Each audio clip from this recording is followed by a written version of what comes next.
Good morning, everybody. Thank you for being here. I know personally there was a lot of late night activity after the banquet dinner in bars all over, so thank you for making sure to be here to hear our incredibly compelling speaker.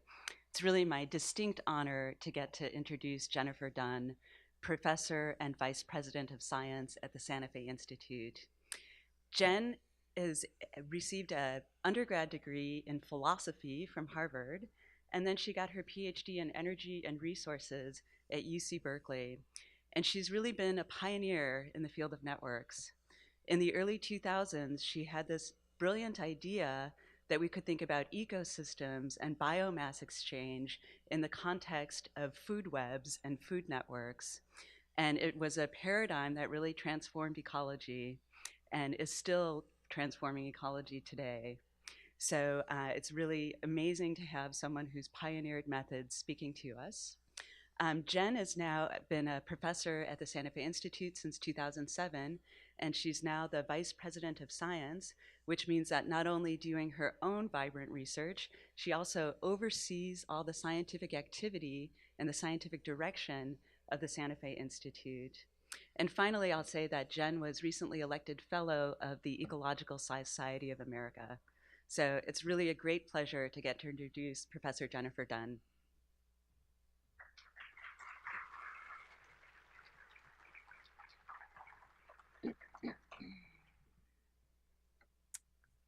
Thanks, Risa, and thanks to the organizers and everybody who made this happen, and thanks to all of you who overcame hangovers, too little sleep, and a very long week of activities here in Indianapolis to come here this morning. So I will be talking about the deep time frontiers of ecological network research. This will be kind of a quick spin, a compressed spin through some relatively recent work that I've been involved in. And as mentioned, I study food webs.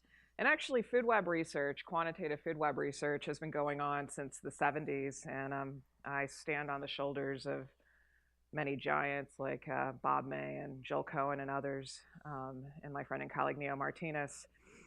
This is the kind of image we often show of food webs. This was created using software that my colleagues and I developed called Network 3D.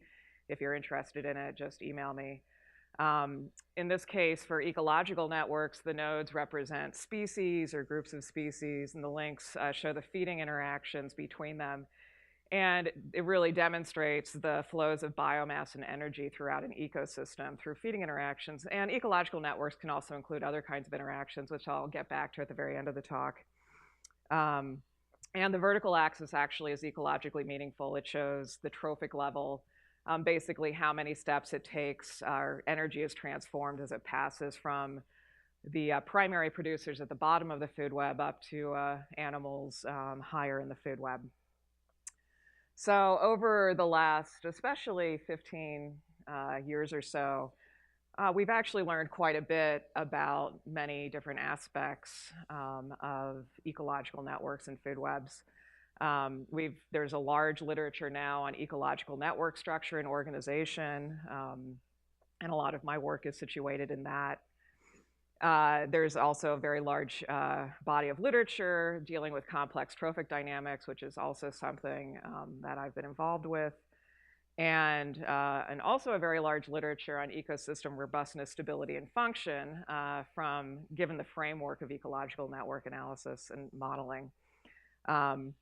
So a lot has gone on. We've learned a lot, but I've become very interested in sort of where are the frontiers, and some of the frontiers actually involve looking back in deep time. And this talk will recapitulate some of the content, or will recapitulate in part stuff from this review article published in American Scientist a couple of years ago that I wrote with a former postdoc at SFI, Justin Yekel, Modern Lessons from Ancient Food Webs.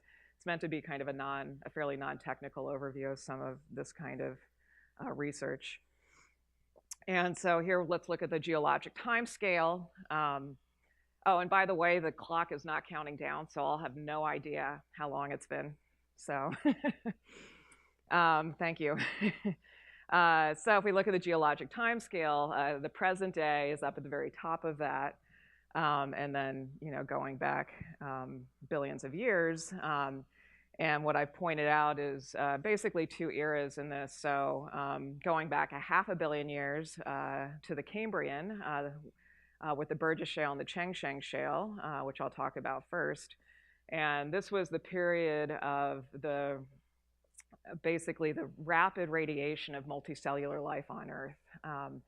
And then I'll talk briefly about the Messel Shale jumping up just to relatively like yesterday, 48 million years ago in the Eocene.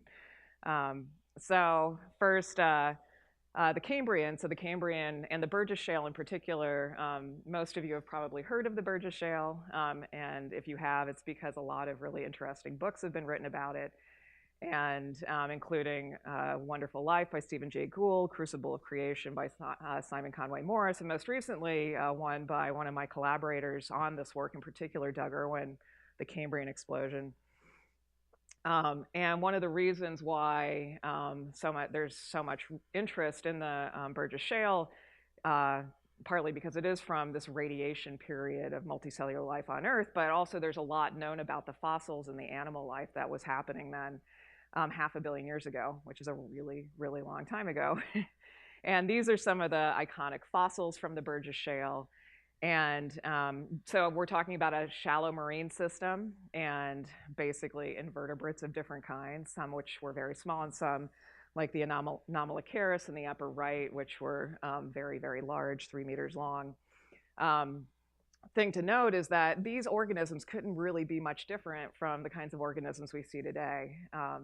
And the only one that may be familiar to most of you is in the bottom right, trilobites of different kinds.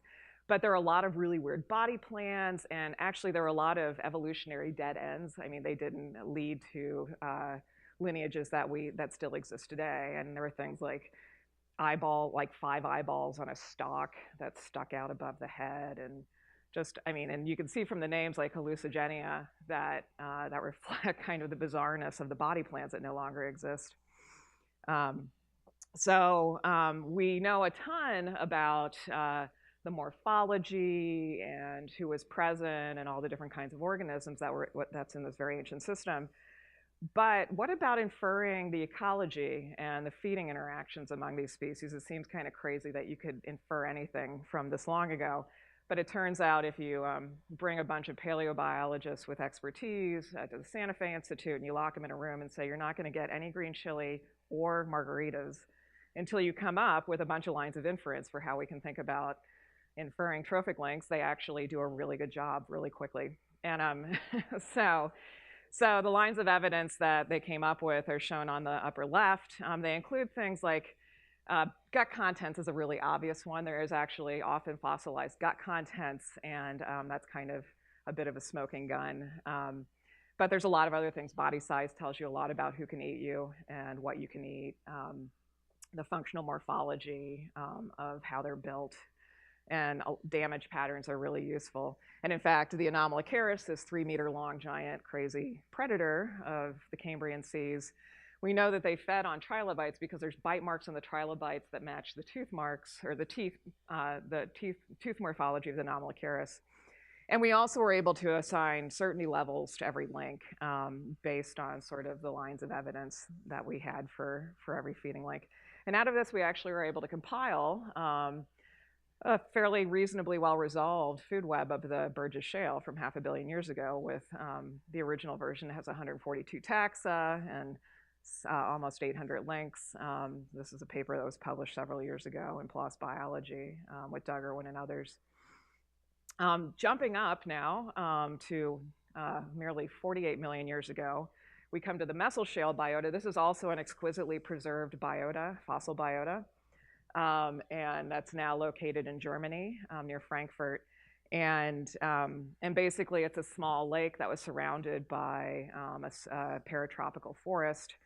And again, there's a lot known about the creatures from the fossils that are preserved at all trophic levels in the ecosystem, but there's also a ton of trophic information that's even better, kind of more high certainty data than the Cambrian.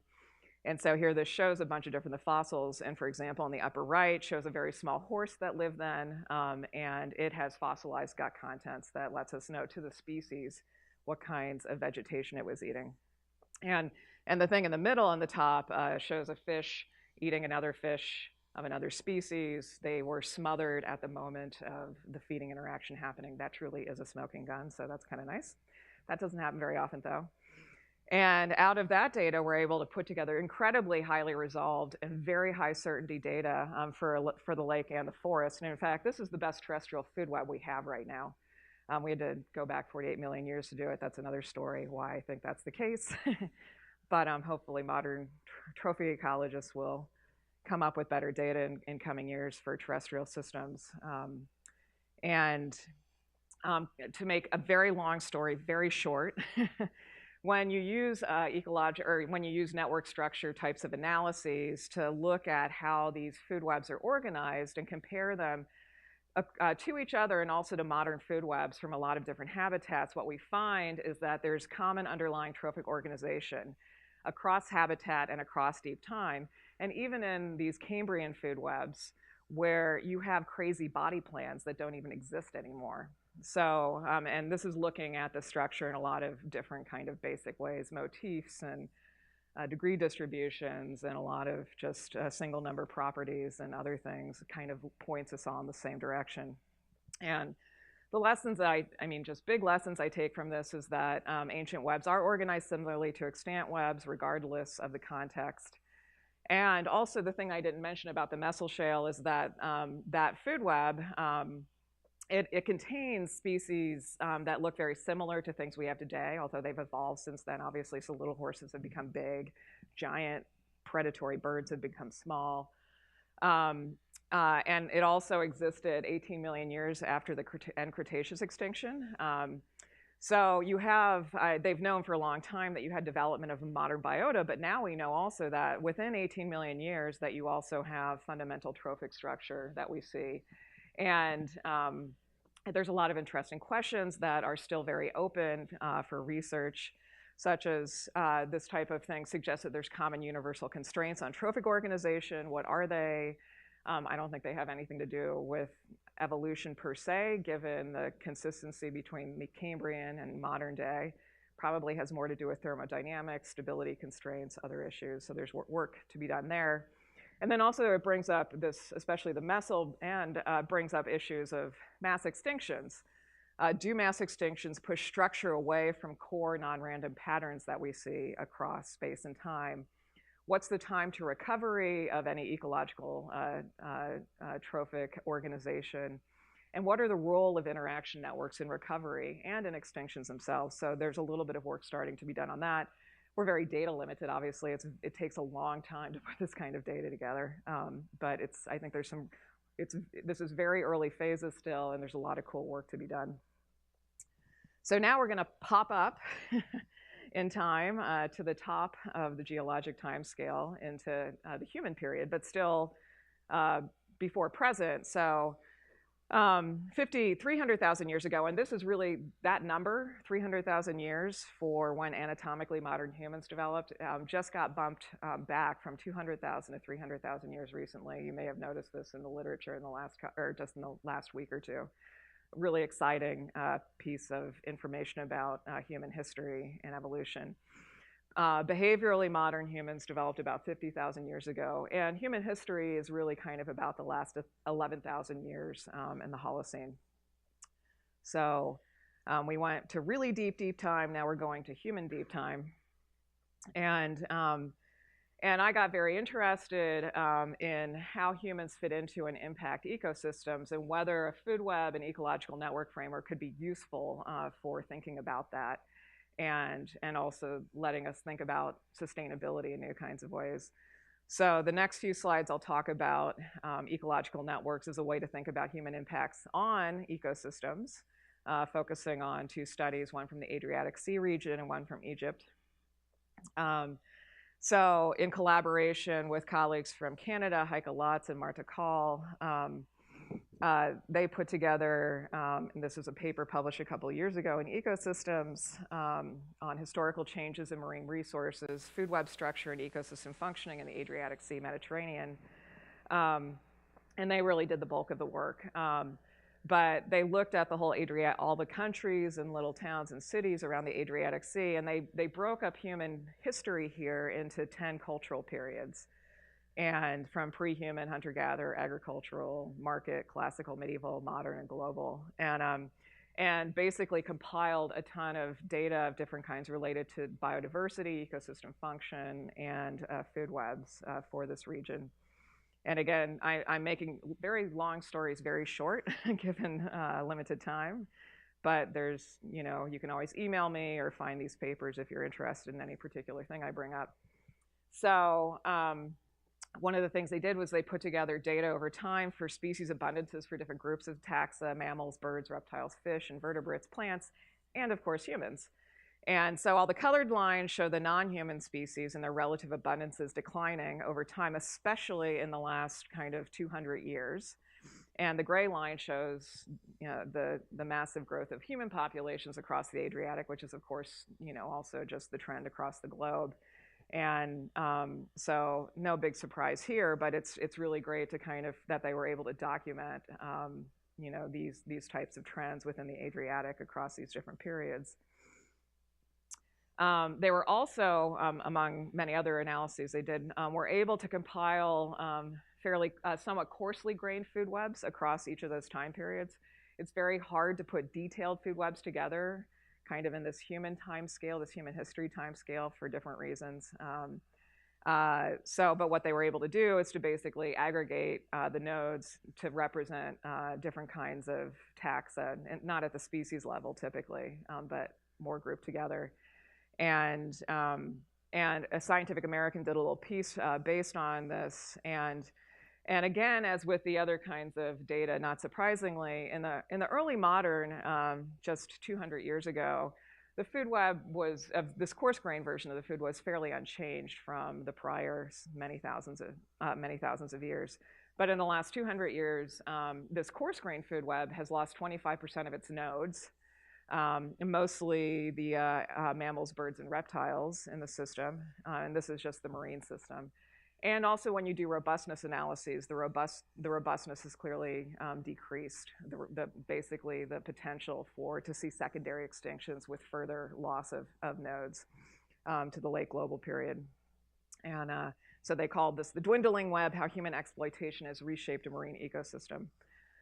So now I'm going to jump to Egypt, and this is a really nice paper that my colleague Justin Yekel and his colleagues put together a few years ago. It was published in PNAS, Collapse of an Ecological Network in Ancient Egypt. This is a really cool study, and again, compiling data is, really, it takes a lot of creativity and a lot of commitment and a lot of time. And they had yet another way that they were compiling data. They, in addition to paleontological information and archaeological information, they were taking things from cultural art artifacts throughout the history of ancient Egypt. So for example, this is a panel from Tutankhamun's painted box, so it's 3,000 years old, and it shows a human, Tutankhamun, hunting a bunch of different large-bodied mammals, both predators and herbivores. And so they were able, through the course of many thousands of years of Egyptian history, to draw on these kinds of cultural artifacts in order to put together information about a piece of the food web, the bipartite herbivore predator network of mid and large-bodied organisms or mammals. And so this is, I don't expect you really be able to read this, of course, but it shows from the late Pleistocene, so 11,000 years ago, up until today, in different time slices, which predators on top and which herbivores on the bottom in black were present during those periods based on these different kinds of data. And basically what you have is they started, this little slice of an ecological network started with 38 species, and you end up with only 8 species today, 3 predators and 5 herbivores. So this is a huge contraction of a very key central part of the broader Egyptian food web. And one of the things they were able to do by basically inferring, the network structure, I mean, without even network structure data, they can look and see that there's increasing predator-prey ratios through time, which basically means that the herbivores were kind of overrepresented in extinctions. And those, the big bursts in that tended to co-occur with desertification events, which are those 3 little orange spots up there on the left.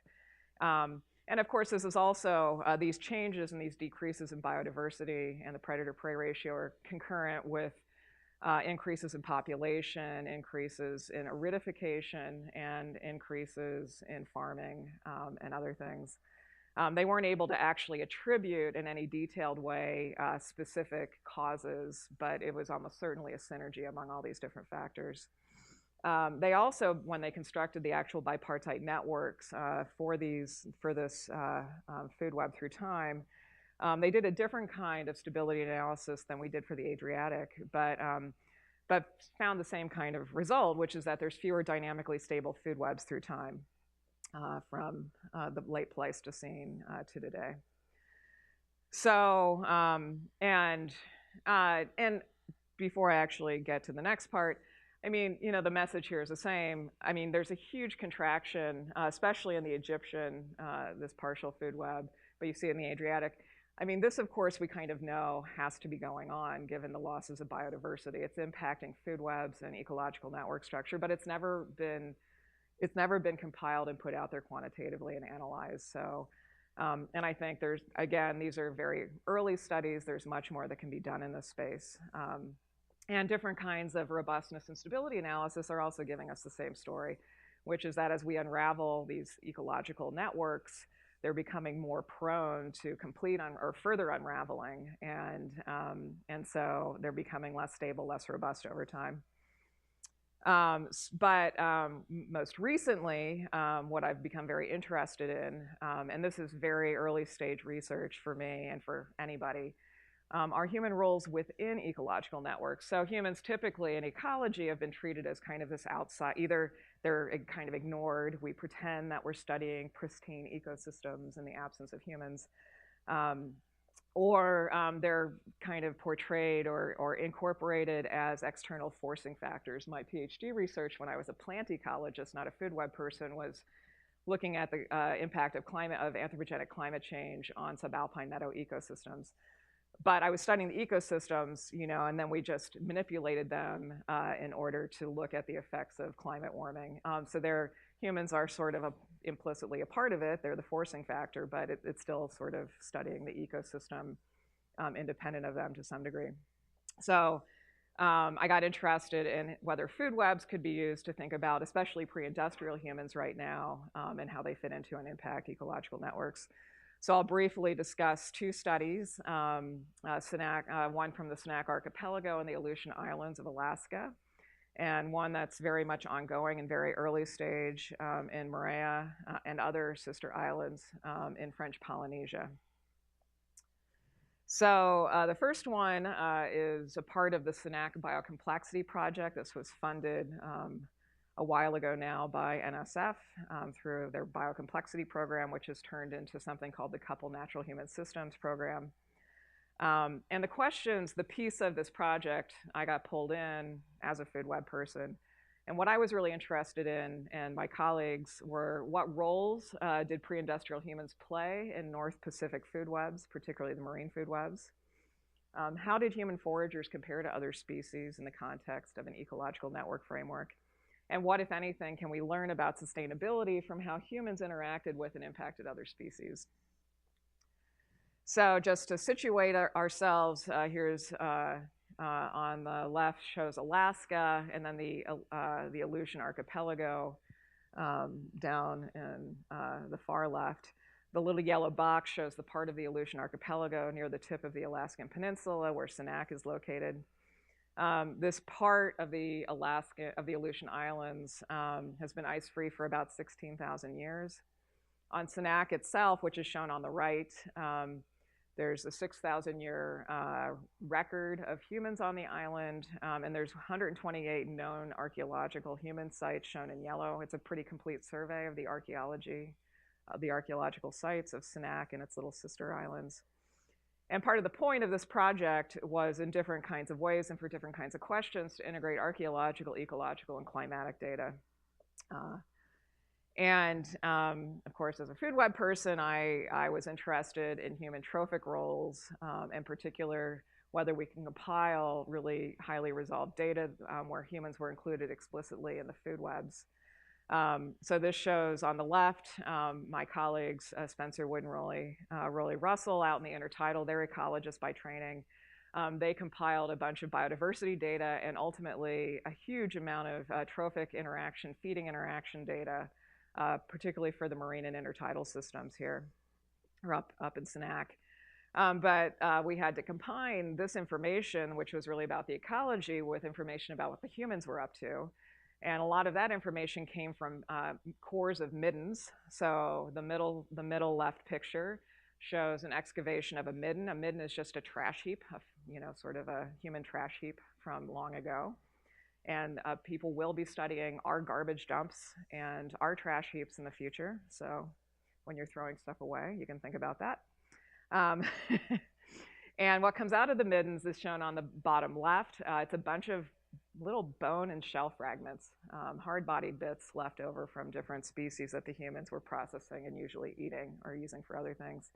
And as I often say with kind of the Messel shale stuff, my colleague Conrad Labandera, the reason that he was able to put together that really incredible terrestrial food web for the Messel shale, he's at the Smithsonian.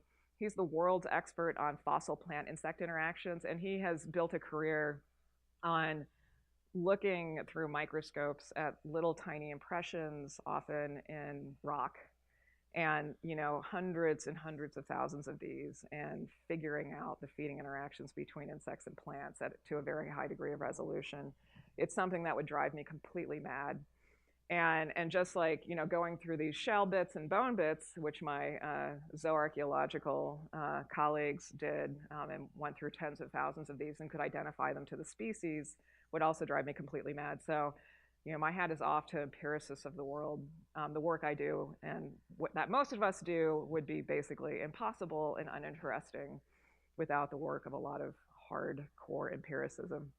So by putting these and other kinds, also ethnographic information. So the archaeological information is really limited in what species are represented, but they also were able to talk to Aleut elders who lived on the islands as late as the 50s and talk to them about what their diets were, and to include all the different trophic levels, all the different algae and other kinds of things that wouldn't be well represented in the midden data.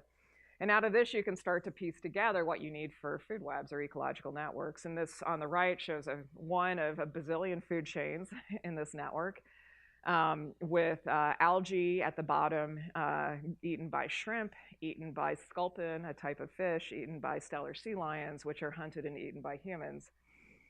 This, of course, is already, we know this is way too simple of a depiction of the network. And it's obviously already missing a bunch of arrows because humans fed on all of the other lower species also, not just the stellar sea lions. And so then out of this, we were able to compile the most highly resolved and detailed marine food web ever compiled, but also put together the first food web, highly resolved food web that explicitly include humans, shown there at an upper trophic level, Homo sapiens.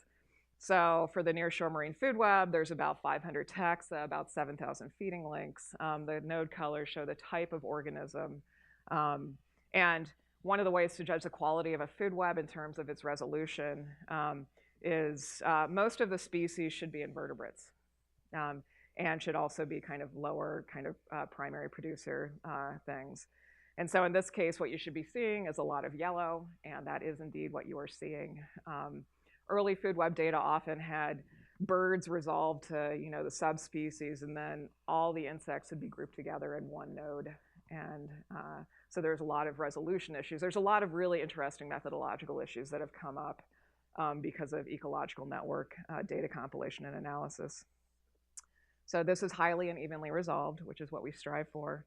But so what? Okay, we've got humans in a highly resolved food web, which hasn't been done before, but what we can start to ask really simple-minded questions of this data. This is incredibly simple-minded from a network perspective, but how many things did humans feed on? Well, they fed on almost a quarter of the species available to them in the marine system. And they also, as you can see from the colored in ones are the ones that they fed on, they're feeding at all trophic levels. And okay, well, is that a lot? Is that a little? Where does that fit in? And of course, you can look at a degree distribution to kind of decide how to compare to other species. And the point here being, how are humans? How do they compare and how they fit into food webs as hunter-gatherers? So here's just a histogram of degree distribution for the number of prey, the number of predators that have a particular number of prey. And as we see for all food webs, you have a skewed distribution. It's exponential-ish. With most things are fairly specialized in their feeding habits, but then you have a tail where you have a few generalists. And sure enough, humans are way out at the end of the tail, along with Pacific cod, basically, which will eat anything they can stuff into their mouth or get a bite on. So we're kind of the vacuum cleaners of the ocean, at least in this system, even as hunter-gatherers without a lot of technology.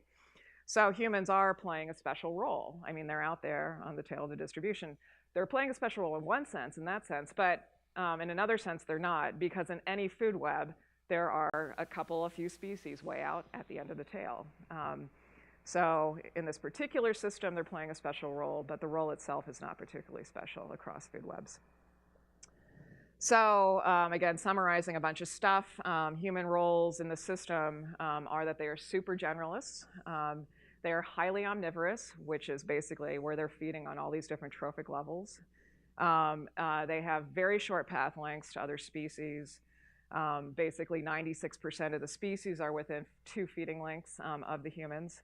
And another thing that they also used hunting technology. And they didn't use hunting technology all the time, but they did use it for things like hunting stellar sea lions or fishing. But there's a lot of stuff where they were just out foraging, like in the intertidal for mussels and other bivalves. So this allowed us, we then kind of got curious, well, can we use this to think about the potential impacts of humans in the system? Because we know humans came into the system at about 6,000 years ago. And there's no evidence that there were extinctions, long-term extinctions, as a result of humans being in the system. Now, there's a lot of reasons why that might be, but we were interested in particular about whether there might be a way to think about this in terms of trophic interactions in the food web. Because they are playing special roles. They are poised to have huge impacts on the marine system, but they apparently didn't. They kind of fit into the ecosystem. And so what we did basically a little in silico experiment, kind of a toy model, in order to look at the impact of invasion by a human-like species on extinctions and model dynamical food webs. This was very much a toy model and just a very initial sort of toy exploration. But basically getting beyond the structure and looking at the nonlinear dynamics of an idealized food web that we then invaded with something that had the structural properties of the humans in the system. So this is the allometric trophic network model. And complicated story short, it's simple in a sense at its core. It's the changes in species biomasses are a function of losses to metabolism, the gain that they get from eating resources, and the losses from being eaten by consumers. That's kind of it. Of course, there's a lot more to it than that. But again, if you're interested in the nonlinear dynamical framework that we use for modeling, I can point you towards a ton of literature. And this is just one approach of many to thinking about dynamics on a complex network in ecology. And one of the things that we did with this model is we included a new parameter where feeding rate of species in the food webs is basically dictated by body size. So this has to do with allometric metabolic scaling laws. And it allows us to simplify the model. And we included a parameter for the invading species where you could ramp up basically how strong their feeding interaction was, so that it was stronger than you expect for their body size. And this was just a way to portray kind of the use of hunting technology, allowing humans to kind of feed at a stronger rate than they would be without hunting technology. And this is a cartoon of one of the results, the impact of the human-like invader on extinctions. And it shows the proportion of extinctions after the invasion of a 50-species food web just by this one species as a function of the proportion of the prey that the invader feeds strongly on. And basically the story is there are a few extinctions that you see with this invasion, but it's fairly low. But as you allow the use of, kind of our proxy for hunting technology, you see a pretty rapid increase and eventually stabilization of the extinctions that you see as a result of the invasion. And in fact, the humans in the system, as I mentioned, they only use hunting technology for a few of their prey. And so there's a lot of evidence that they are more to the left on this graph than to the right. The other thing that was included in this model, and that this is just a standard part of how we model this, is that generalist feeders like humans, but any ecological generalist feeder, prey switches naturally. They may have preferences for particular prey, but as they really focus on that prey, they become less abundant or more rare and harder to find, and they naturally switch to some other prey item that's available to them that's easier for them to grab onto and eat. And so humans also, we have evidence in the system that humans were also prey switchers for many different kinds of reasons. And that's also a very stabilizing dynamic embedded within this type of nonlinear dynamical modeling. So I think there's some interesting lessons there compared to some modern practices like the fishing, for example, of bluefin tuna for the luxury sushi market, where as the bluefin tuna becomes more and more rare due to hunting or fishing pressure, its economic value goes up, and that increases predation pressure rather than decreasing it. You don't get the switching that you should have. And that's obviously bad for the bluefin tuna populations, but it also introduces a destabilizing dynamic into the food web. So I think there's interesting work to be done there. And then finally, I will end with a few minutes on the socio-ecosystem dynamics of natural human networks on Polynesian islands. This is also an NSF-funded project, very early stages, funded through the Coupled Natural Human Systems program. And this is where we're looking at, again, in conjunction with archaeologists, looking at several islands in French Polynesia. So Moorea is next to Tahiti. And then there's also islands like Mangareva, which is much further away. There's very different outcomes on these islands. Humans came into these islands and settled them 1,000 years ago. These are basically, along with New Zealand, the most recently settled by humans bits of the world, so just in the last 1,000 years. So that just shows that Polynesians 1,000 years ago came and settled the last bits of the Pacific Ocean. And when the humans came on their canoes, they brought a little food web with them. They brought a bunch of agricultural species, and they also brought a bunch of animal species, some intentionally like pigs and chicken, and a lot of hitchhikers like the Pacific rat and snails. And here, because complete food web data takes so long to put together, we decided just in the shorter run right now to look at really just human-centered interaction. So a little tiny focused piece of the food web focused on humans and how they were interacting with other species, but we expanded it in a multiplex way to look at a bunch of other types of interactions that humans have with other species. And this shows a bunch of them, clothing, housing, fuel, artifacts, et cetera. And we're just barely starting to get some initial data in from some of these islands. This is the Polynesian use of species in Mangareva. An initial cut and not with all the complete taxonomy of the different interactions. Most of the species are being used for food, but they're also being used for all the other different categories: artifact, ornaments, fuel, medicine, clothing, ritual. Many taxa have multiple uses, no surprise there. And with the foods, we can break down the foods into different categories. And actually, there was a cannibalistic link on this island, but that's part of another story that's really cool. If you want to hear it, grab me during the coffee break and I'll tell you about it. But what I've become really excited about is, basically not branching. We went from just feeding interactions of humans and other species, branch out to all these other kinds of interactions, but now we're extending it to different kinds of pre-industrial systems around the world. So I've gotten a bunch of other people who have deep expertise in systems across the world in compiling the same kinds of comprehensive human use data for these different systems. And there we're going to be able to get really kind of intense, comparative, interesting power. Also based on understanding a lot about the cultural dynamics and the environmental climatic dynamics of these systems across space and time. So this includes the South Pacific Islands, which I was just talking about, the North Pacific coast, the Southwest United States, the Pueblo system, the North Atlantic islands, the Faroes, Iceland, and Greenland. And then also a current system, but that's non-industrial, the Western Desert of Australia. And so basically, all these people just in the last few months have been tasked with going back to their systems and compiling the exact same kinds of data. And we had a meeting at Santa Fe a few months ago. We're having another one in November, and we're continuing to add systems. And this opens up a huge opportunity for all kinds of interesting questions, both from the ecological standpoint, the environmental standpoint, and also the human cultural kind of anthropology, archaeology standpoint. And one thing, I mean, apart from the very simple-minded sort of taxonomic sort of different types of uses and interactions, what's become apparent is that in some cases, humans have very simple interactions. Their direct interactions with other species are very simple. You pick up a mussel, you slam it with a rock, and then you eat the insides. Simple interaction, but a lot of these interactions are complex, where multiple species are required to instantiate an interaction, create an artifact, or generate an outcome. And an example of this, so basically, say, you have human and corn. Okay, human eats corn. Seems fairly simple, right? Well, it's not that simple, at least not in the Puebloan culture. So maize is the main ingredient. They make bread, and they do it ritualistically. So maize is the main ingredient for bread. Echinopodium, another species, is used to make purple dye, to dye the bread.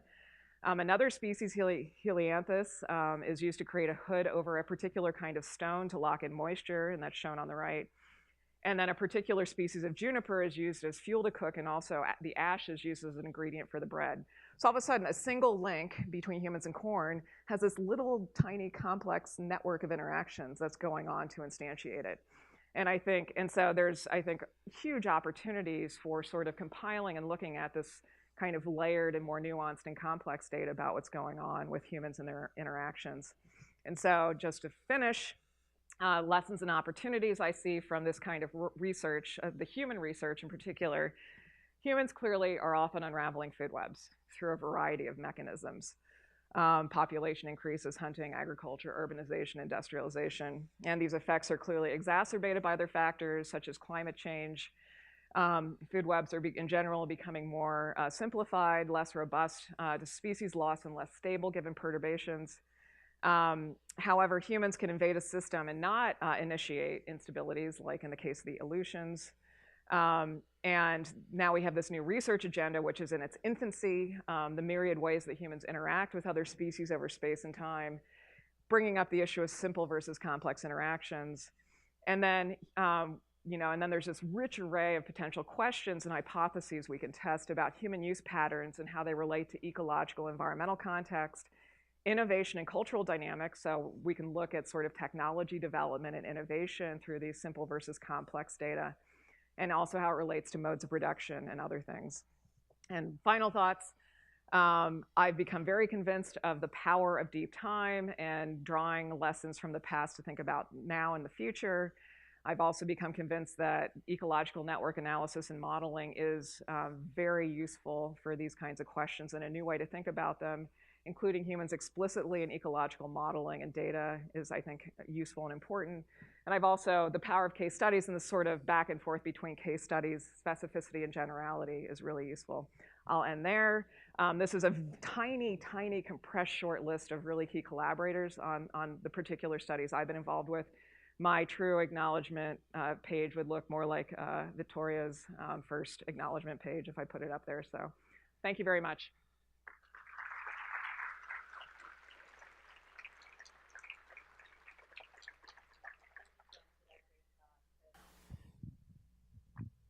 Thank you for this talk. I'm pretty bummed that we come in second after the Pacific Cod. And I was wondering, I guess there are multiple factors that have contributed to us dominating the planet more than the Pacific Cod. What do you think are the key factors, and is it possible to incorporate them in a sort of network model to see these species are most likely to be most successful in future periods? Yeah, I mean, I think two of the key ones, of course, are kind of population growth and intensification. but also our use of technology has really allowed us to amplify our impact well beyond what we should be impacting based on our body size. So, you know, that's probably the bigger one, but that coupled with, you know, with these population increases. But the technology side really is what's, you know, sort of driven the agricultural stuff, you know, the industrialization, you know, global economic trade, and that's allowed us to, you know, have huge impacts in a way that species like Pacific cod, they're not using technology, they're just kind of operating according to their body size. I mean, they may have large numbers in some cases, although decreasing, of course, due to humans. So that to me is really the key, the crux, because plenty of things get, you know, grow in population and then decrease, and I actually think that humans will also, I mean, nothing grows forever in population, and humans won't either. So I think that, you know, in some reasonable or unreasonable amount of time, you'll see corrections to human population. They're not going to escape ecological dynamics. They may in the short run, but I think in the longer run, it'll come back also.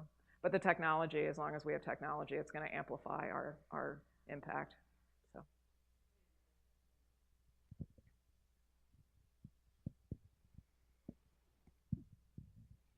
So I'm very interested in the roles of the preference of food, and so does the preference of food of different ethnic groups differently influence the like extinction of wild species? For example, are the animals in a vegetarian country more likely to survive than the rest of the world? I think that's an awesome question, and it's one I can't give you an answer to now. My hypothesis would be yes, that there would be a difference related to preferences. You know, and that's one of the many types of questions we hope to get at through this kind of comparative multi-system study of human cultures and what they're feeding on in different systems. And you know, humans, and this is not just true of humans. I mean, although I talked about prey switching, and it's a very natural dynamic that generalists do, but things do have preferences, and so, you know, so there's this kind of balance between switching naturally among potential prey, but then also still having preferences. Those can be expressed more or less strongly, both among different kinds of animal populations as well as humans. You know, in general, humans eat whatever is available to them that they can, you know, that they're able to eat, but there may be cultural norms that prevent them from eating certain kinds of things that they could eat. So I think there's a lot of really interesting questions about that interplay between feeding and culture that we hope to get at. And I'll be in the coffee break, so you can talk to me then too. Thank you very much. Super fascinating work. One question I have is there's this alternative way of collecting information in any historical discipline, which now has been adopted in medicine as evidence accumulation. And so the key question, I think, is how much of this is evidence accumulation where we reach something that then looks nice, and how much of it is actually a statistically valid sample. And so you know, it all looks super fascinating, but the key question is we don't want to run into, in 30 years, if somebody collects the same data again, do we have a different result? And this is actually, this gets at a really fundamental issue, I think, for any kind of data-based analysis, right? And it's something we grapple with constantly in food web stuff because our early data were really crappy. I mean, just, you know, horribly unevenly resolved, poorly resolved, highly aggregated. But yet, you know, you try to I think the tactic that people doing food webs who take it seriously have done is to work with the data we have, you know, basically put conjectures or whatever, you know, stuff out there. But then, you know, the people who I think are ethical about it, you know, are pushing for new and better data and are constantly retesting, you know, and revisiting sort of what we think we understand about structure, dynamics, robustness in the light of new and better data. And, you know, that's a very short answer to a very big methodological question that I think is incredibly important and interesting. But thank you for, you know, sort of highlighting that.